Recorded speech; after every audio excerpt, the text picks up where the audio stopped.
Hey everyone, Seth Screamo here again with the Best Wooster podcast, and today I have Sonja, and she's going to tell us a little bit about what she has going on in her world. Sonja, how you doing today? Great, Seth. How are you? I'm doing awesome. So let's get into the questions here. So tell me a little bit about kind of what you do and how you came to the position where you're at. Sure. So I'm the executive director of the National Community Pharmacists Association Foundation. It's a nonprofit organization headquartered in Alexandria, Virginia, and I work remotely out of my home office in Wooster, Ohio. I've been with it since the end of April last year, so coming up on a year anniversary here soon. And I've been a Worcester resident since 1999. I've been kind of back and forth between Wadsworth and Kent in between, but I came back home in 2020 around COVID and have been raising two little kids here since. And so my time in Worcester now, I'm trying to look for different ways I can also impact the community outside of my work. We support independent community pharmacies nationwide. So we have a disaster relief fund that supports pharmacies that are impacted by disasters. And independent community pharmacies, if you're not aware, those are pharmacies that are independently owned. So not like the pharmacies you'd find in like a Meijer or a CVS or a Walgreens. It'd be more like the Unity Pharmacy we have in Worcester or Heidi's Pharmacy as well, which I'm sure some of you are aware of. So our foundation was founded in 1953, so a long time ago, and has been supporting disaster relief funding since then, as well as scholarships for pharmacy students who want to become pharmacy owners. I think what really made me want to do this role was the combination between supporting small businesses and impacting healthcare access. I think a lot of people don't realize how much more independent community pharmacies can do for a community than like a chain pharmacy might. And a lot of independent community pharmacies now are also offering more like clinical services. They're able to go above and beyond for patients. Some are incorporating like community healthcare workers into their practices so they can actually like meet their patients at home and provide wraparound services. So there's a ton of really cool things going on in that space. And it makes me super, super excited about the future of healthcare for this country. And so I think it's something that has a ton of potential to grow. And I want to see more independent community pharmacies available in our area as well. Awesome.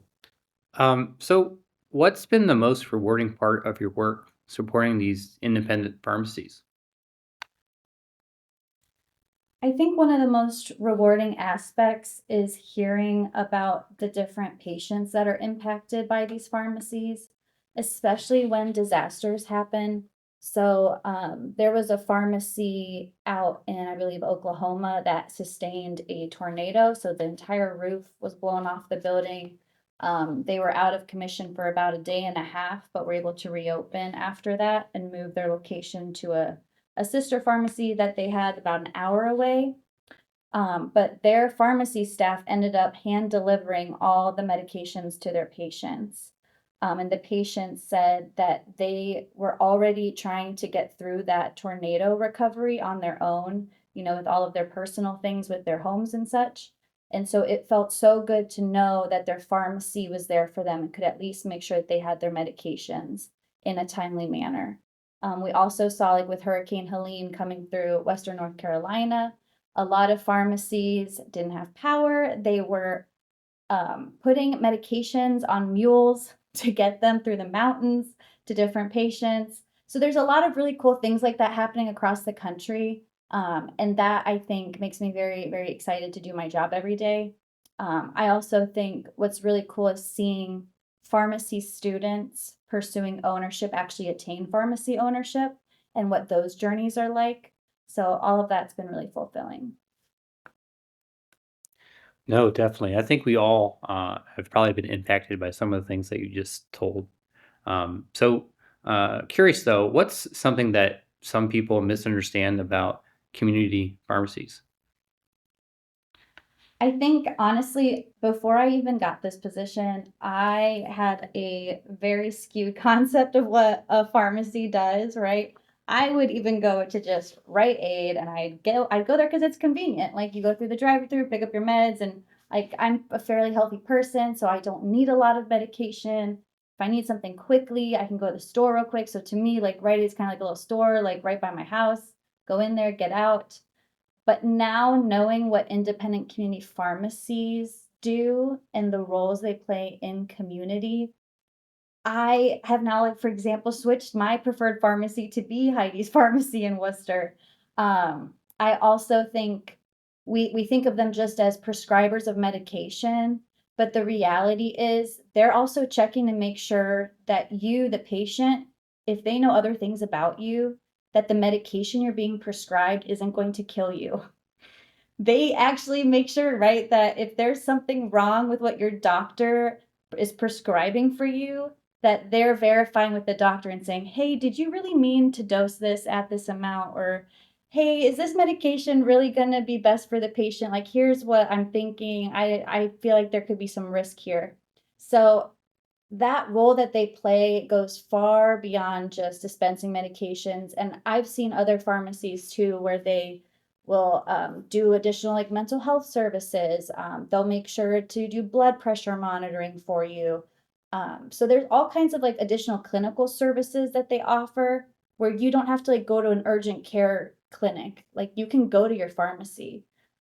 You don't have to go to the emergency room. You can go see your pharmacist and ask them for advice. They're so knowledgeable about so many different things, and they really can be leveraged for better access to healthcare.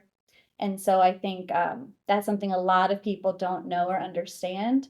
And then I think another aspect of it is a lot of people don't realize either that their employer's choice of insurance coverage can actually prevent your access to healthcare. Because there are pharmacy benefit managers that will say you can only get these medications through mail order. You can't make mail order optional on this contract. And an employer just signs off. They're like, yeah, whatever, they'll get their meds in the mail. But the reality is, if you have a 90-degree day and something needs refrigerated and it's being mailed to your house, that could actually hurt the quality of that medication you're taking. It could also make it so that you don't have the medication that you need. So there's a lot of aspects to that too that I think unless it happens to you, you don't realize it. And so I think that's another aspect that people should be aware of.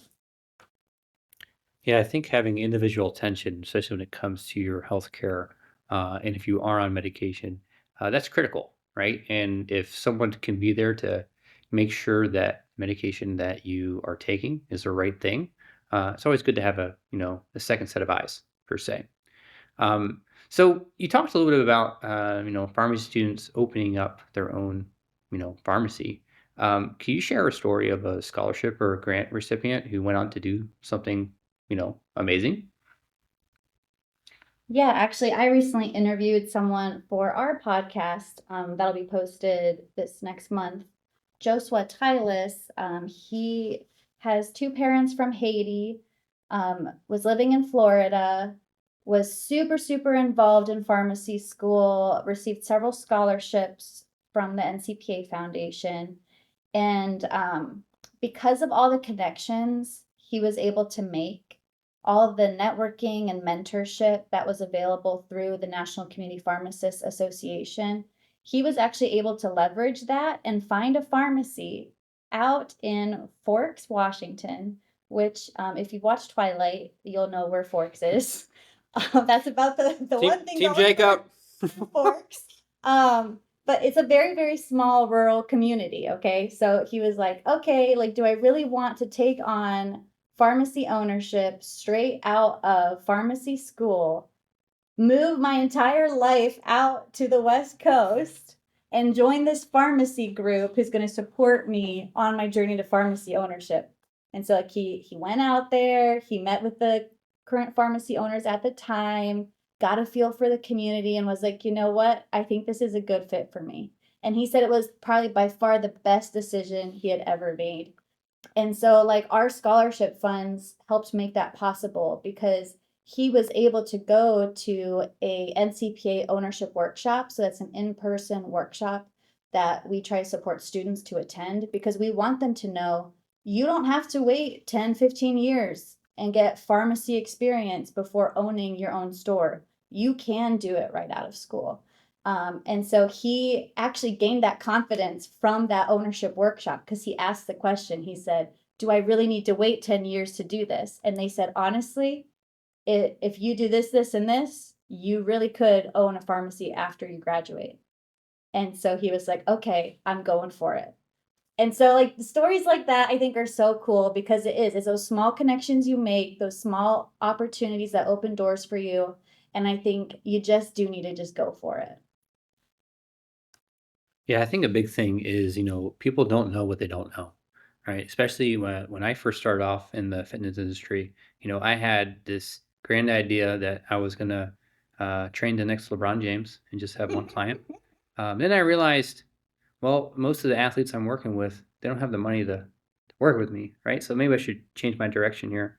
And so I started working at the Silver Sneakers program in Ravenna. And that's where I really fell into kind of my niche of people, is people that have some delivering injuries and issues, because I knew that those are the people that, one, they have great stories to tell, and two, they have the funds and the means to pay for my services. Plus, they're a lot more fun than some jock that smells really bad. So I don't know if some people may know this about you, some may not, but you've been working in the nonprofit field for a while. What do you feel like more people knew about nonprofits and their impact? Yeah, I think people still have the mindset when they give philanthropically to something that it should go to a specific program. Like, they want to know exactly where their money's going. But if you care about the organization, you care about the organization's mission, and you believe in the vision of that organization, you should really consider giving a general fund gift and trusting that organization to do right by you as the donor, to make sure that that gift has impact. Because at the end of the day, right, programmatic support is great, but the only way programs can happen is if there are staff and operational resources to support that program. And so I think that's the big thing, especially for these nonprofits in Worcester. A lot of them are smaller. They're running on very, very, very, very slim margins. People are paid way below what they should be paid for their skill set and the passion they're bringing to those jobs. And so I think transforming your mindset as a person giving to an organization, consider giving that way, because it can make a transformational impact for an organization. If more donors give because they believe in that organization and they trust it to do its job, there's a lot more work that can be done with that kind of support. Yeah, I think that a lot of people they want to trust that the money that they're giving is going to a good cause, right? And a great way for you to make sure that that happens is to not only give within your means of what you can, but also try to volunteer at that organization. So let's change the script here a little bit. Um, how have you navigated the challenge of equal pay and recognition in your field? Being a woman in a position of where you're in, I can imagine it's probably been challenging. Yeah. Yeah, I think you don't realize kind of what you're up against until you talk to your fellow peers and colleagues and you kind of exchange notes. And then you realize, oh, this might be really unfair, or oh, that's so weird because I have all of this skill set and like this other person doesn't, but they're like making almost double what I am. Like, it doesn't make any sense.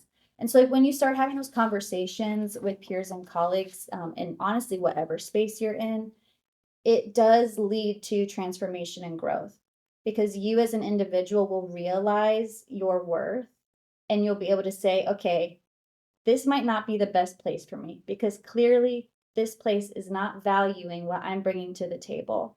So, where can I go with this skill set, this knowledge base, this network that I have? and make sure that I'm continuing to grow and be valued in my profession. And so I think like a big thing I've tried to do, especially in the last couple years, is make sure that all the relationships I build at whatever job I am at are strong with my peers and colleagues, because those people have stayed with me. Like the last few years, I'm still so close with the people at my last job. And I think continuing those relationships, making sure we're talking about what's impacting us and maybe even our challenges and opportunities, right? I think we all learn from that. And it's a great way to grow as a professional. Yeah, I'm a firm believer in building a tribe. If you take care of the tribe will take care of you. So let's say there's a woman that's listening to this podcast, and they want to get into a leadership role in the nonprofit sector. What advice would you give them? Something that I did was I looked at roles that I wanted, and then I looked at the people who were in those roles, and I tried to gauge what their skill set and background was like. Because when you start to think about serving in a leadership position, it's all about what experience do you bring to the table? What's your package, essentially? What have you done the last 10, 15 years, right? And putting that all in a package with a little bow on top to say, I am ready, I am willing, and I am able to do this. And I think a big thing that happens to us is imposter syndrome because we say, no, that can't possibly be me. I'm not worth it. I don't have some random skill set. And I'm sorry, Seth, but like men go for stuff. They don't care if they're missing some little skill set, some little piece. Women overanalyze. They're like, no, I don't have what it takes. I'm missing some random skill here that they want. That's what's written in the job description.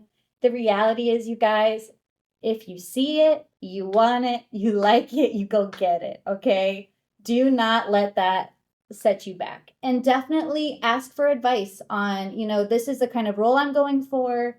This is what I bring to the table. How can I market myself for this role effectively? And there are a lot of people out there that can help you with that. Yeah, I'm a firm believer in asking for advice because one, you don't know what you don't know. And two, if someone's performing at a higher level than what you are at or where you're looking to be, it's always good to learn from them. Most importantly, so you don't repeat the same mistakes that they make, right? Um, so, with what you do, I can imagine that it's been probably stressful and uh, maybe, you may have had some, mental health. Issues. How do you deal with something serious and sometimes tough issues that come across uh, you, and uh, how do you manage to get over them? I think that's a really good question and very important for people that are working in the nonprofit space. I know for me, having worked in disasters now for a while and being all consumed by every single one. So, like last night, I'm looking at all these tornadoes, all these EF2s hitting in Arkansas and like Tennessee. And my heart goes out to these communities every time because it reminds me of small towns like Wooster and the surrounding area and the limited resources we have, right, to recover from a disaster like that. So, a big thing that I try to remind myself is I can do what I can and give it my best, but a lot of things are out of my control. And so, I think making sure that we reground ourselves within our community and our family and just be grateful, right, for the things that we have, like the basic necessities of life, um, are really good ways to keep your mental health strong because you'll remember, oh, yeah, my family comes first, my friends, my community. I've got a lot of good things going on here. I've got access to food, water, shelter. Like things are going really good. Um, I'm able to make an impact on some of these communities. Here's how I'm making the impact. This is my small role within this. And I mean, we see this with little tragedies around town too. I mean, when communities come together, they are so strong at that. And so I think finding the joy and the opportunity in those times is very helpful. For sure, it's always easier when you put two people together, and then when you have, a big group of people working towards one common goal. the work doesn't seem hard. Um, so speaking of work, uh, let's stay with a crystal ball here, and we could see, exactly what you wanted 5 years to look like for these independent pharmacies. What's that look like for you? I am hoping to start a philanthropy venture fund so that we can support pharmacy owners with venture capital, essentially, but with a philanthropic lens, right? Because we want to make sure that people have access to pharmacy ownership. And this isn't just for pharmacists, like, we support anybody who wants to open their own pharmacy because there might be people with business acumen, right? That would be great pharmacy owners. And so I think if you care about healthcare access, you want to add more integrative services to a pharmacy, there's something innovative you want to do with your pharmacy, that's what I want to see our foundation do in the next 5 years, is open up pharmacies across the country, to expand that access, especially in places that are pharmacy deserts. Yeah, I think that especially now more than ever, sometimes healthcare isn't accessible for a lot of people. Um, so let's put our dream cap on here. Um, I have a blank check in front of me, which would give you unlimited resources. What's one project or initiative that you'd launch immediately? If I had unlimited resources, I would be putting out 3 new pharmacies a day across the country to make up for the one pharmacy a day that we're losing. I think in the time that I started at the National Community Pharmacists Association Foundation, I think there was a grouping of 35 pharmacies in Ohio that had to close. And it was because they weren't being fairly reimbursed through the pharmacy benefit managers. And they're in a more rural area. So that's a ton of healthcare access that in the time since I started just was wiped away just for our state alone. And so if I had an unlimited amount of money, that's what I'd be doing. Yeah, I think that a lot of people, including myself, didn't know that. It's only been a year, and yeah, 35.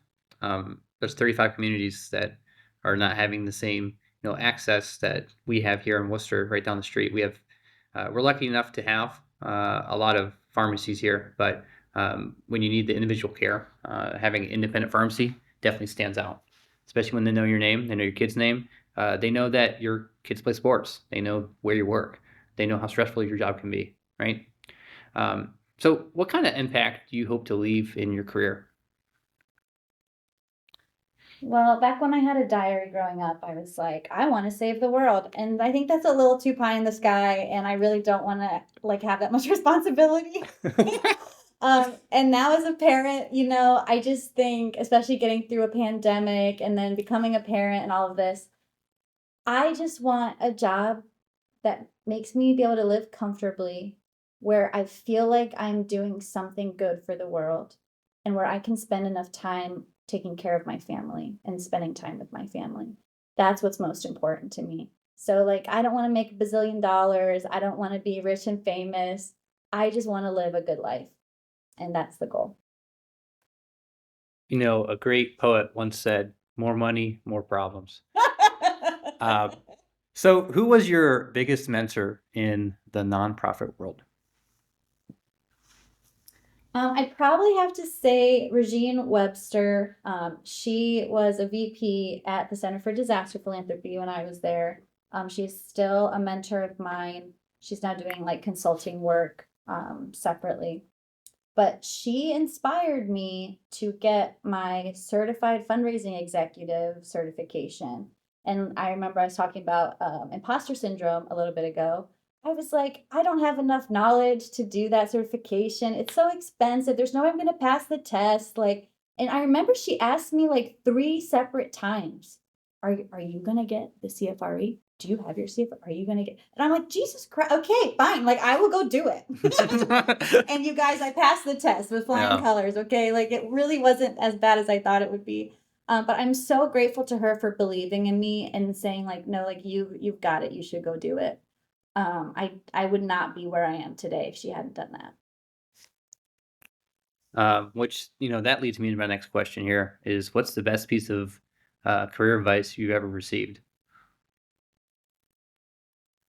I think it's the old adage of listen more than you talk. I am an extrovert. I could talk all day long. But when you're in fundraising, especially, listening is so key. Like letting the donor talk, letting them tell you what they want to give to. You shouldn't be telling a donor what to give to. They already know what they like and want. You need to listen. And so I think becoming a better active listener, really being genuine when you are in a conversation with someone, I think like that is the best piece of advice I've gotten, and I've carried that throughout my career. For sure. I've always been a component of you have 2 ears and 1 mouth for a reason. Always listen twice as much as when you talk. Hey, I'm telling you it works. Try it out. So, you've been partying here since 1999 here in Worcester. And you've been to probably a couple places here to eat. What's your go-to order? If you had a Friday night, you know, date night, if you're allowed to have that, right? Especially with kids, I get it. Where's your go-to place and what's your go-to order? It's so funny because I was actually on a date night last night and we went to Rocks. And what I usually get there is the caipirinha drink. I really like that there, but this time I went crazy and I got the Long Island iced tea. I used to be a bartender, so I know what goes in those, and I'm always floored how that concoction tastes like iced tea. But what I like to order there a lot are their appetizers. They tend to switch them out with the season. So there's always something new and interesting on there. So we got like the snap peas last night. They had some kind of like goat cheese or something with it. Those were actually phenomenal. Those are great to share if you're on a date with somebody. They're a little messy, but they're good. And then I do like their pizzas there. But this time I got, I think it was like a shaved steak sandwich. And oh my God, it was so good. I would definitely get that again. I am a big supporter of thin shaved steak. That's my like go-to thing. If it's on the menu, I tend to get it. It's hard to find around here, but that's what I do on date night, especially at Rocks. It's my favorite little go-to place. Man, you're making me hungry. Um, so, here in Worcester, there's a lot of small little gems. What's one local spot that more people should know about? I was thinking about this question, and I think if you're a parent, the Kitschy Boutique, I think not enough people talk about it. It's got phenomenal prices on really good quality stuff for kids. You can find like random little gems in there. I struggle to make it down there a lot of times because I just forget. I forget to go. And so I went there recently and she's got so much cute stuff out for spring. There's all kinds of like little fun things for like little babies to bounce around in and whatever. So definitely check it out if you're a parent of littles. That is a frequent place for the screamos. We go there a lot, and I can tell you without a doubt that you would probably see some of my kids' clothes there. Because one thing that's nice about that place is that you can bring some clothes in, and you can spend the money on what they deem serviceable. Um, Definitely a good place for not just clothes, but also toys. Um, so make sure if you're a parent, you head over there. Now, last question here. If you could have dinner with any historical figure, who would it be and why? I really struggle with this question because there are so many cool people in history. Um, but if you ask me today, and while I'm on this trend, it'd probably be Benjamin Franklin because, quite frankly, the man was a genius. And I feel like there'd be a ton to learn from him.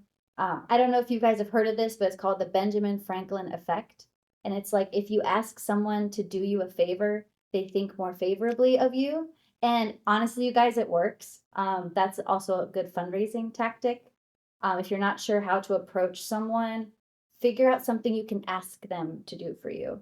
And that's a great way to start a relationship. So if you don't know what that is, Google it. It's very interesting. One of the things that I love about Benjamin Franklin is he kept a journal, And one of his things that he put on there to make sure he did every day was stay away from trifling conversations, especially right now, the way the world is. If you are around toxic people, you will be toxic. Mhm. So stay away. So before we go, is there anything else that you would like to add? I guess I just want to put a plug in for all the incredible nonprofits around Worcester. If you are trying to give back, consider volunteering. It's a great way to support the community. There are so many cool nonprofits in town and so much cool stuff that they're working on, and it'll help you get to know the community better and be more involved in it. So if it's something you're not doing yet, you can also reach out to me. That's fine. I'm happy to connect you with people. But definitely look into it and consider that as a way to give back.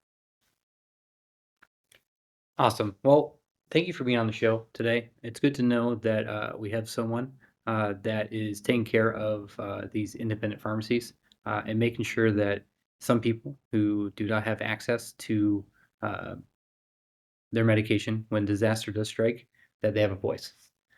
If you need any other contact information from today's episode, you're welcome to reach out to myself, Seth Screamo, at 330 221 1547.